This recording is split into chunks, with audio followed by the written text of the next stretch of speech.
नमस्कार.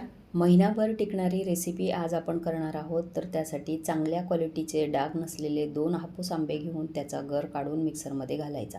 त्याबरोबर थोडंसं पाणी टाकून आमरस तयार करायचा.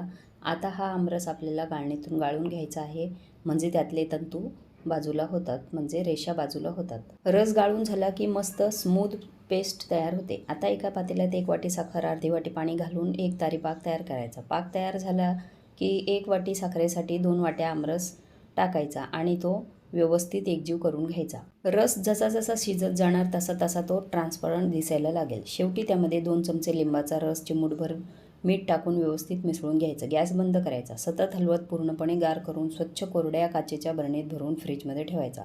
जेव्हा प्यायचा असेल तेव्हा त्यातून थोडासा ग्लासमध्ये घ्यायचा. 4-5 बर्फाचे खडे थंड पाणी टाकून मिक्स करून होममेड माझा तुम्हीही प्या आणि पाहुण्यांनाही द्या. रेसिपी आवडल्यास लाईक करा. धन्यवाद.